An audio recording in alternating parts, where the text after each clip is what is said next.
For years, the rumors have been swirling. Whispers of secret files, a black book, a list of Jeffrey Epstein's powerful friends. Well, the whispers are over. Those files are now open. So, let's get right into what they reveal. For so long, the most powerful people in the world were protected by what was kept in the dark. But now, all of that is being dragged into the light. What you're about to see is a raw look at the names, the allegations, and the connections that were hidden right under our noses. And we're not talking about a few pages here and there. The Department of Justice has unsealed a staggering 3.5 million pages of documents. Think about that. It's a massive, almost overwhelming trove of information. Photos, private emails, sworn testimony, all of it painting a deeply disturbing picture. Okay, let's open our first case file. This one takes us straight inside the most famous monarchy on the planet, because these documents detail some truly startling connections to the British royal family. First up, Andrew Mountbatten Windsor. You know him as Prince Andrew, the second son of the late Queen Elizabeth II, a senior royal. But that very formal, very public title, well, it stands in stark contrast to the testimony we find inside these files. Just let that sink in for a moment. This isn't a rumor. This is a direct quote from the sworn legal testimony of Johanna Sjoberg, one of Epstein's victims. It is a chillingly specific accusation against a man who was, at the time, fourth in line to the British throne. And the claims are broad. They really cover a lot of ground. The documents back up the groping accounts, they detail this bizarre photo op with a puppet, and then there's the much more serious charge of sex trafficking a minor, Virginia Giuffre. We also see in his own emails that Epstein was invited to Buckingham Palace itself. And get this, years after Epstein's first conviction, Prince Andrew replied he'd be delighted to meet a young woman Epstein was offering to introduce him to. But Andrew wasn't the only royal caught up in this. His ex-wife, Sarah Ferguson, Fergie, she wasn't just some casual acquaintance of Epstein. No, the files show a relationship that was way deeper and a whole lot more complicated. So first, there's the money, a documented £15,000 debt payment from Epstein to her. But it gets weirder. In an email, she's seen gushing, calling Epstein the brother I have always wished for. And in a wild twist, Epstein's team actually wanted her to go public and help clean up his image by declaring that he was not a pedo. But these files don't stop at royalty. Oh no, they reach all the way to the highest office in the United States, pulling at least 2 presidents deep into Epstein's orbit. The file on Bill Clinton is complex. On one hand, you have incredibly disturbing victim testimony, with one person claiming Epstein told her that Clinton likes them young.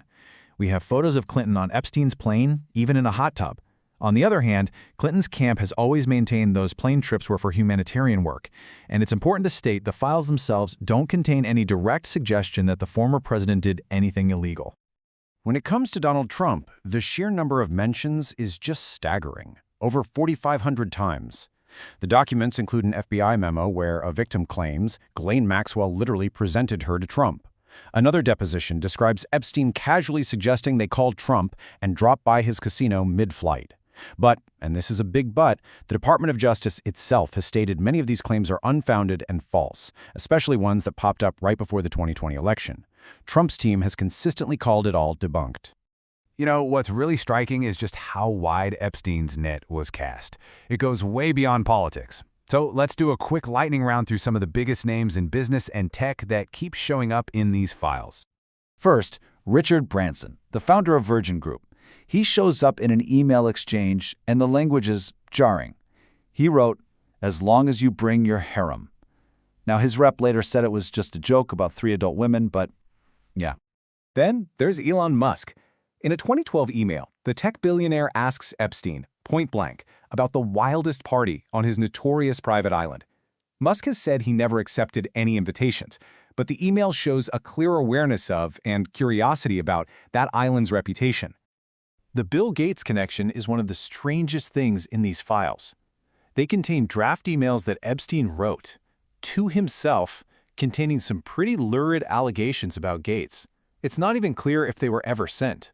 A rep for Gates called them absolutely absurd and suggested Epstein was just angry that he couldn't get close to the Microsoft founder. And this one is all about the timeline. Commerce Secretary Howard Lutnick, he claimed he cut all ties with Epstein way back in 2005. But these files show emails of him planning a visit to Epstein's private island in 2012. That's a pretty big discrepancy. And of course, the network extends deep into the glitz and glamour of entertainment. Let's run through some of the most recognizable Hollywood names that appear in these documents. Sometimes it's as simple as this. Michael Jackson, the king of pop, appears right there in Jeffrey Epstein's personal contact book. A picture is worth 1,000 words, right? Well, there's a photograph of the disgraced actor Kevin Spacey standing right alongside Bill Clinton and Ghislaine Maxwell. And that photo was seized by the FBI directly from Epstein's estate. Now, this one is one of the most disturbing, and I have to be crystal clear, this is an unverified claim. An anonymous caller reported to the FBI that she was drugged, and that she woke up in a room with music mogul Jay-Z and the convicted producer Harvey Weinstein. So, after millions of pages and hundreds of names, you'd think we'd have all the answers, right? But in a lot of ways, the release of these files has only made the central mystery even deeper. This is it. The question that has fueled conspiracy theories for years.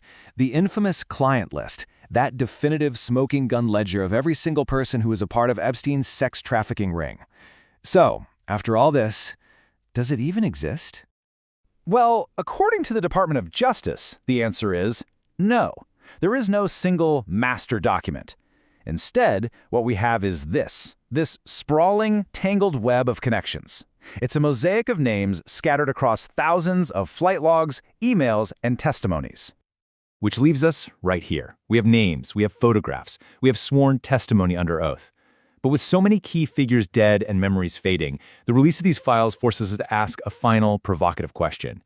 Is this transparency a real path to justice, or does it just confirm how many secrets might still be buried forever?